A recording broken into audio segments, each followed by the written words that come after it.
Hello guys, good evening. So guys, 12 अगस्त की vision की daily current affairs की magazine update हो गई है। तो चलिए हम आज के फर्स्ट टॉपिक के साथ स्टार्ट करते हैं। Ministry of commerce backs merchandise export from India scheme like benefits under the new scheme. अभी क्या है, गवर्नमेंट ने ये सोचा हुआ है कि वो 31 दिसंबर 2020 तक जो ये स्कीम है, MEIS स्कीम है, उसे क्या कर देगी, बंद कर देगी। लेकिन क्या है, अभी क्या है, मिनिस्ट्री ऑफ कॉमर्स ने बोला है कि हम इसके जैसी ही एक स्कीम क्या है लेके आएंगे। अब क्या हुआ, among criticism from exporters and domestic industry it is suggested that some broad benefits of MEIS should be continued in its propose successor remission of duties और taxes on export product scheme. अभी क्या है क्योंकि ये scheme को बंद करने की बात हो रही है, तो कुछ एक्सपोर्टर्स या जो डोमेस्टिक इंडस्ट्री के लोग थे उन्होंने काफ़ी क्रिटिसाइज़ किया गवर्नमेंट को। ठीक है, तो इस वजह से क्या है, गवर्नमेंट क्या कर रही है, इस जैसी ही स्कीम जैसे रेमिशन ऑफ ड्यूटीज़ और taxes on export product scheme उसको लेके आएगी। वही सेम बेनिफिट जो पहले MEIS बेनिफिट में दिए जाते थे उसी को ही लेगी। अब जरा ये पढ़ लेते हैं, ये जो MEIS स्कीम थी क्या, merchandise export from India scheme थी क्या, ये 2015 में इंट्रोड्यूस हुई थी। किसके under, foreign trade policy of India, ताकि हम क्या कर सकें, जो भी एक्सपोर्टिंग प्रोडक्ट्स के साथ में जो भी एसोसिएटेड कॉस्ट होती थी, ठीक है, या फिर जो भी इंफ्रास्ट्रक्चर एफिशिएंसीज होती थी, इनएफिशिएंसीज होती थी, उन्हें दूर करने के लिए के हम लेके आए थे, ये स्कीम लेके आए थे। ठीक है, merchandise export from India scheme in 2015 under foreign trade policy of India 2015 to offset infrastructure inefficiencies and associated costs of exporting products produced in India। ठीक है, अब मैं आपको सिंपल से बताती हूँ क्या होता था। आई थिंक ये मैंने आपके साथ जो ये स्कीम है वो पहले भी डिस्कस करी थी। Merchandise export from India scheme में क्या होता था, सिंपली जो एक्सपोर्टर होता था, जो मेनली क्या करता था, एक्सपोर्ट्स अपने करता था, क्या होता था, उससे क्या है, कुछ ना कुछ अपनी ड्यूटीज़ पे ना बड़ा नुकसान होता था। तो गवर्नमेंट क्या करती थी, इन्हें कुछ इंसेंटिव देती थी गवर्नमेंट। जैसे ये एक्सपोर्टर है, एक्सपोर्टर को क्या करती थी, कुछ इंसेंटिव देती थी। किस रूप में, ड्यूटी क्रेडिट स्क्रिप्ट, मतलब कि ऐसे नहीं है कि वो डायरेक्ट कुछ पैसे दे दिए या फिर कुछ मतलब कि टैक्स में छूट दी थी, नहीं, वो एक इंसेंटिव देती थी in the form of duty credit script. अब जब ये ड्यूटी क्रेडिट स्क्रिप्ट होता था, अब इसे जो एक्सपोर्टर था वो किस तरह यूज़ करता था, जब कोई भी वो इम्पोर्टर आता था, आई मीन यहाँ पे कोई माल इम्पोर्ट हुआ, ठीक है, तो अब इस पर भी कुछ ड्यूटी लगेगी, तो वो क्या करता था, ये ड्यूटी स्क्रिप्ट जो ड्यूटी क्रेडिट स्क्रिप्ट थी ना, वो यहाँ पे यूज़ कर लेता था। मतलब अगर उसे 5,000 देना है, ठीक है, वो 5,000 की जगह क्या करता था, जो ड्यूटी क्रेडिट स्क्रिप्ट जितने भी अमाउंट की थी वो यहाँ पे कर देता था। ठीक है, इस वजह से क्या होता था, उसे उतना लॉस नहीं होता था। ठीक है, तो ये होता था इस तरह से, किस तरह से, जो गवर्नमेंट ने इंसेंटिव दे रखी थी in the form of duty credit script to the exporter. ठीक है, तो अब थोड़ा अच्छे से पढ़ लेते तो आपको समझ में आ जाएगा। It provided incentive in the form of duty credit script to the exporter to compensate for his loss on payment of duties. MEIS covers nearly 75% of all traded products. तो आई होप गाइस आपको समझ में आ गया होगा कि किस तरह से जो MEIS स्कीम थी वो हमारे एक्सपोर्टर्स के लिए कितनी बेनिफिशियल थी और किस तरह से गवर्नमेंट क्या थी, उन्हें बेनिफिट देती थी। जो MEIS के अंदर ना जो हमारे 75% जो प्रोडक्ट ट्रेड होते थे वो सब कवर थे। ये मेनली उन गुड्स या उन प्रोडक्ट्स पे फोकस करती थी जिसका या तो हाई इंपोर्ट एक्सपोर्ट इंटेंसिटी, मतलब कि जो high amount, large number of amount में क्या होते थे, एक्सपोर्ट होते थे, एंड एम्प्लॉयमेंट पोटेंशियल, या फिर वो गुड्स या वो प्रोडक्ट जिसकी वजह से एम्प्लॉयमेंट हमारे में ज़्यादा आती थी। अब क्या है, मैंने आपको ऑलरेडी बताया कि जो MEIS है वो 31 दिसंबर 2020 तक स्क्रैप्ड हो जाएगी। क्यों? क्योंकि WTO ने बोला है कि ये कहीं ना कहीं जो ट्रेड है उसको डिस्टॉर्ट करता है बाय प्रोवाइडिंग डायरेक्ट सब्सिडीज़, क्योंकि आप क्या है, एक तरह से डायरेक्ट सब्सिडीज़ दे रहे हो। इस वजह से क्या है, WTO कह रहा है कि आप ट्रेड क्या कर रहे हो, डिस्टॉर्ट कर रहे हैं। It failed in boosting export. दूसरी बात यह कि वो जिस हिसाब से सोचा था कि हाँ एक्सपोर्ट्स को बूस्ट करेगा, उस हिसाब से ये इसने फेल हो गया। ठीक है, it failed in boosting exports. दूसरा क्या है, जो पब्लिक टैक्स लिएबिलिटी है अंडर दिस स्कीम वो भी इंक्रीज़ हो गई है। जो 2015-16 में 20,232 करोड़ थी, वो 2019 में बढ़ गई, कितनी होगी, 43,500 करोड़ हो गई। ठीक है, तो अब गवर्नमेंट क्या कर रही है, अब सेम स्कीम तो नहीं लेके आ सकती क्योंकि उसने बोल दिया कि मैं स्क्रैप करी, लेकिन इससे जैसे सिमिलर स्कीम क्या लेके आई है टू रिप्लेस MEIS। देखो, एक तो प्रोडक्शन लिंक्ड इंसेंटिव स्कीम हमें बहुत बार पढ़ चुके हैं। इसमें क्या आएगा, जो सिलेक्टेड सेक्टर्स है, मतलब कि जहाँ हमें लगता है कि हमारे लिए जो बेनिफिशियल है उस सेक्टर्स में बोलेगी एक्सपोर्टर कि आओ आप क्या करो, इन्वेस्टर करो, और हम क्या करेंगे, आपको इंटरेस्ट सबवेंशन देके। तो उसी तरह से कुछ है, product link incentive scheme in the selected sector with core competency and having potential for global export. मतलब उन सेक्टर्स में जिनको लगता है कि हमारे जहाँ पे ग्लोबली एक्सपोर्ट ज़्यादा होते हैं मेनली उस सेक्टर में। दूसरा क्या करेगी, मैंने आपको ऑलरेडी बता दिया, रेमिशन of duty and taxes on export products, ये स्कीम लेके आएगी। इससे क्या होएगा, हम कुछ जो आइडेंटिफाइड जो हमारे सेक्टर्स हैं, जो हमारे लिए बहुत ज़्यादा जरूरी सेक्टर्स हैं, उन्हें सपोर्ट करेगी। Where government deems India to have competitive strength, जहाँ गवर्नमेंट को लगता है कि हाँ यार ये सेक्टर हमारी इंडिया की एक स्ट्रेंथ है और कंपटीशन दे सकते हैं, तो उन सेक्टर्स को क्या करेगी, गवर्नमेंट हमारी सपोर्ट करेगी। ठीक है गाइस, तो आई होप आपको ये सब समझ में आ गया हो। नेक्स्ट पढ़ते हैं, daughters have equal inheritance rights से सुप्रीम कोर्ट। ये तो आपने सुना भी होगा कल अगर आप न्यूज़ देखते हो। तो अभी क्या है, सुप्रीम कोर्ट ने अपनी जजमेंट में बोला है, अभी क्या हुआ है देखो, आपको पता है 2005 में हिंदू सक्सेशन अमेंडमेंट एक्ट 2005 आया था। उसमें क्या किया था, सुप्रीम कोर्ट ने ये बोल दिया था कि अब से क्या है, जो लड़कियां हैं उन्हें भी अपने बाप की प्रॉपर्टी में इक्वल हक है।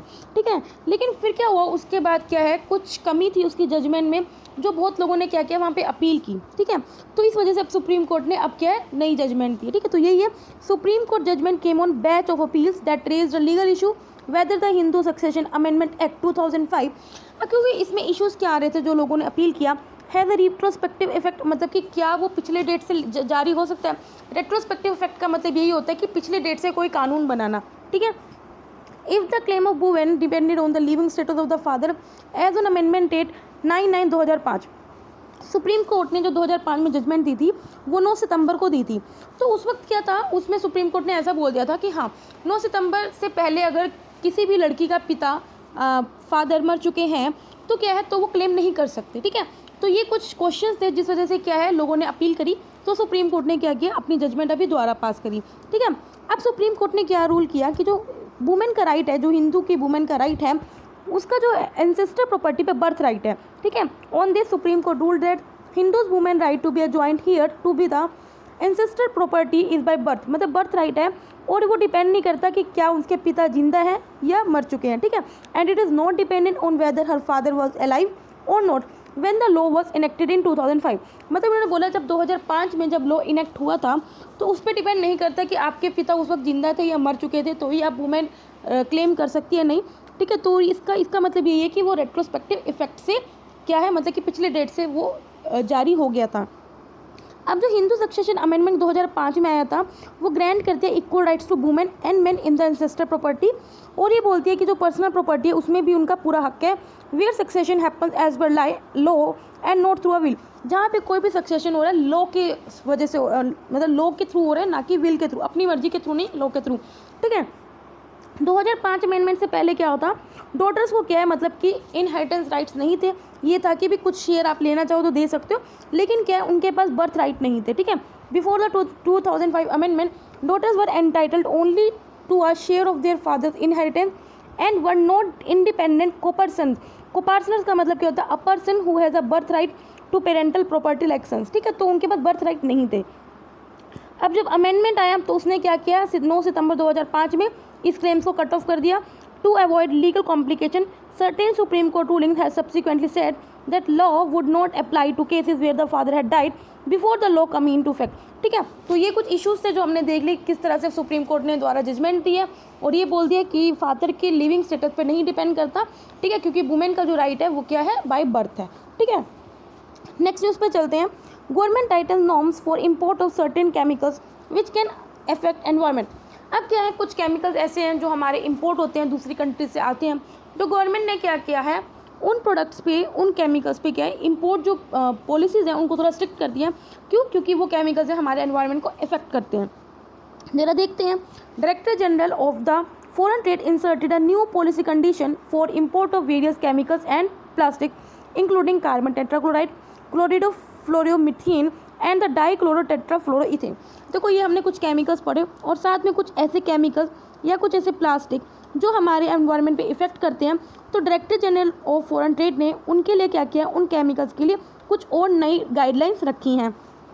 वो केमिकल्स मेनली किस किस में यूज़ होते हैं, क्लीनिंग एजेंट्स की तरह, या फायर एक्सटिंग्विशर्स में यूज़ होते हैं, या रेफ्रिजरेंट्स में यूज़ होते हैं, और मेनली जो ये इंपोर्ट आते हैं ना हमारे, मेनली चाइना से आते हैं, and China is the largest exporter of this goods to the India. अब क्या है, जो director general of foreign trade है उसने ये बोलते हैं कि अगर आप कोई भी इस तरह के केमिकल्स इंडिया में क्या कर रहे हो, इंपोर्ट कर रहे हो, तो आपको जो अपना बिल है उसे सबमिट करना पड़ेगा within the 30 days to the ozone cell. Ozone cell क्या है, ये ministry of environment, forest and climate change के अंडर एक ओजोन सेल है। क्या होगा, हम पढ़ेंगे इसका काम क्या है। ठीक है। तो director general of the foreign trade mandated their importers to submit the bill of entry within the 30 days to the ozone cell in the ministry of environment. ठीक है, तो ये आपको समझ में आ गया।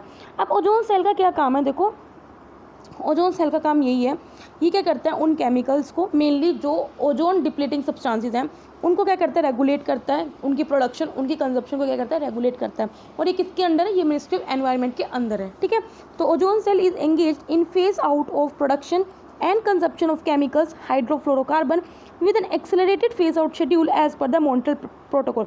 आपको पता है मॉन्ट्रियल प्रोटोकॉल के अकॉर्डिंग क्या है, हमारा एम है कि हमें क्या है, हाइड्रोक्लोरोफ्लोरोकार्बन को क्या करना है, एलिमिनेट करना है अपने एटमॉस्फेयर से।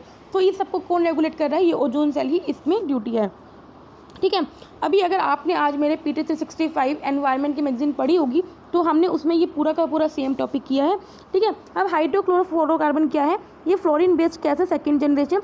ये क्या है, देखो कुछ साल पहले क्या क्लोरोफ्लोरोकार्बन को क्या है बिल्कुल बैन कर दिया था, तो ये उसका रिप्लेसमेंट आई थी हाइड्रोक्लोरोफ्लोरोकार्बन। देखो हाइड्रोक्लोरोफ्लोरोकार्बन क्या है, दोनों ओजोन को भी डिप्लीट करती है और साथ में क्या ग्लोबल वार्मिंग में भी इसका पूरा हाथ है। इंडिया ने क्या किया है, जनवरी 2020 में यही हमने न्यूज़ पढ़ा था, इंडिया ने क्या किया सक्सेसफुली हाइड्रोक्लोरोफ्लोरोकार्बन 141 भी है, उसे क्या किया सक्सेसफुली फेज आउट कर दिया, जो मेनली फोम मैन्युफैक्चरिंग एंटरप्राइज थी। ठीक है, मॉन्ट्रियल प्रोटोकॉल आपको पता होगा, ये इंटरनेशनल ट्रीटी है, it is an international treaty to protect the ozone layer, ताकि हम अपने ओजोन लेयर को प्रोटेक्ट कर सके by phasing out the production of numerous substances that are responsible for ozone depletion. Mainly उन सब्सटेंसेस को phase out करके जिसकी वजह से हमारा जो ओजोन डिप्लीट होती है, उन सब्सटेंसेस को हमें क्या करना है, एलिमिनेट करना है। ठीक है, सो गाइस यही बात थी इसमें कि किस तरह से गवर्नमेंट ने क्या किया है, कुछ केमिकल्स हैं जो एनवायरनमेंट को इफेक्ट करते हैं, उनके जो गाइडलाइंस हैं, नॉर्म्स हैं, उन्हें क्या किया, स्ट्रिक्ट किया है। आगे बढ़ते हैं, ISRO is expanding its role in development activity. अभी आपको पता है इसरो का मेन काम क्या है, सैटेलाइट लॉन्च करना या स्पेस से रिलेटेड जो भी है उनमें काम करना है, लेकिन इसरो क्या कर रहा है, अब अपने रोल को क्या कर रहा है, थोड़ा एक्सपेंड कर रहा है। ठीक है, डेवलपमेंट एक्टिविटीज़ में जा रहा है। ISRO apart from its role of satellite launch has enlarge its role in developmental activities, जैसे एग्रीकल्चर में, रेलवेज में, टेलीमेडिसिन में, डिजास्टर मैनेजमेंट एंड एक्सेट्रा। जरा देख लेते हैं किस किस सेक्टर में इसरो ने कितनी तरह कंट्रीब्यूट किया। जरा देख लेते हैं एग्रीकल्चर में क्या किया, इसरो की जो टेक्नोलॉजी को हम बड़ा अच्छे से यूज़ करें ताकि जो हम क्रॉप प्रोडक्शन फोरकास्ट कर सकें, मेनली जो मेजर क्रॉप्स हैं, और हम क्या कर सकें, जो क्रॉप कंडीशन है उन्हें इंप्रूव कर सके, क्रॉप की प्रोडक्टिविटी इंक्रीज़ कर सके by using remote sensing satellite data. Rural development में किस तरह काम किया है, इसरो ने क्या किया था, लॉन्च किया था विलेज रिसोर्सेज सेंटर, जिसमें क्या करेंगे हम स्पेस बेस्ड सर्विसेज उन्हें डायरेक्टली प्रोवाइड कर पाएंगे रूरल एरियाज़ को, जैसे tele medicine, tele education, panchayat planning, marketing information, ये सब क्या ये हम प्रोवाइड करके क्या कर रहे हैं, इसरो किस तरह से रूरल डेवलपमेंट में हेल्प कर रहा है। अर्बन डेवलपमेंट में क्या कर रहा है, high resolution satellite data provide करता है, जिससे क्या होता है, एक्यूरेट इन्फॉर्मेशन हमें प्रोवाइड होती है कि किस तरह से हमें करंट लैंड यूज़ करना है, कैसी प्रैक्टिसेस हमें चाहिए। ठीक है, इस तरह से अर्बन डेवलपमेंट में हमारे यूज़ कर रहा है। रिसोर्स मैनेजमेंट, इसरो क्या कर रहा है, through earth observatory satellite provide करते हैं कि नेचुरल रिसोर्सेज कहाँ पे कितनी अच्छी हैं, मतलब कि जहाँ पे ज़्यादा अच्छे नेचुरल रिसोर्सेज तो हम वहीं पे क्या करेंगे, अपने आप उसको लोकेट करता है। मतलब सिंपली यही है जो अर्थ ऑब्जर्वेटरी सैटेलाइट करती है, provides effective management of natural resources. Railway sector में किस तरह से काम कर रहा है, वीआर applications of the space technology are realise in guarding unmanned railway crossing. जो अनमैन्ड रेलवे क्रॉसिंग है हम वो उन्हें गार्ड करते हैं, और जो ऑब्स्ट्रक्टिव ऑब्जेक्ट्स आते हैं रेलवे के ट्रैक में ताकि ट्रेन एक्सीडेंट्स ना हो, उन्हें क्या करता है, डिटेक्ट करता है। ठीक है, application of space technology are realise in guarding unmanned railway crossing, detecting obstructive objects on rail tracks to avoid train accident etcetera. Disaster management support programme में किस तरह से कर रहा है, हम कुछ जियो पोर्टल्स यूज़ कर रहे हैं जैसे भुवन। ठीक है, to address various aspects of natural disaster using space based input. ठीक है, एडोसेट क्या कर रहा है, ये कनेक्टिविटी प्रोवाइड करता है to schools, colleges and high level of education and also supported non formal education. Non formal education को भी सपोर्ट करता है इंक्लूडिंग डेवलपमेंट कम्युनिकेशन। ठीक है, तो इस तरह हमने देख लिया किस तरह जो इसरो है वो हमारे डिफरेंट डेवलपमेंट एक्टिविटीज़ में भी कॉन्ट्रीब्यूट कर रहा है। नेक्स्ट न्यूज़ पर चलते हैं, house panel discusses ways to minimise internet shutdown. आपको पता है इंडिया में इंटरनेट शटडाउन की सबसे ज़्यादा मात्रा है। वर्ल्ड में अगर 100% शटडाउन, अगर 100 अगर शटडाउन हो रहे हैं वर्ल्ड में, तो 67 जो शटडाउन है वो अकेले इंडिया में हो रहा है।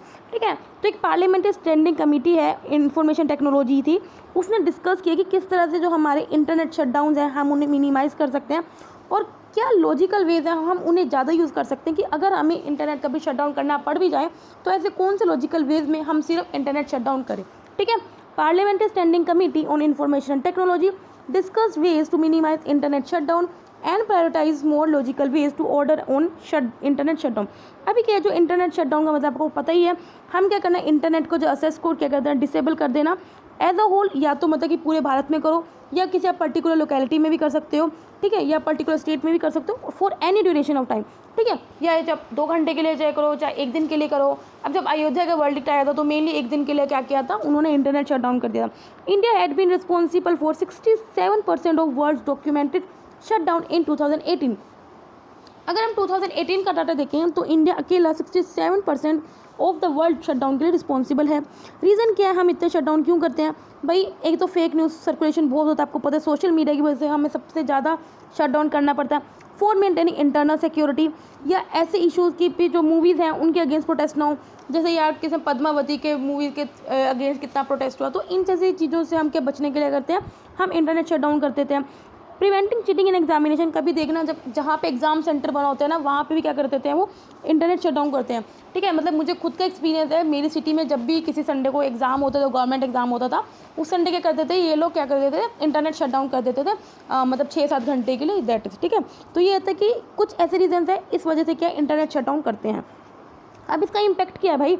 इकोनॉमिक लॉस होता है।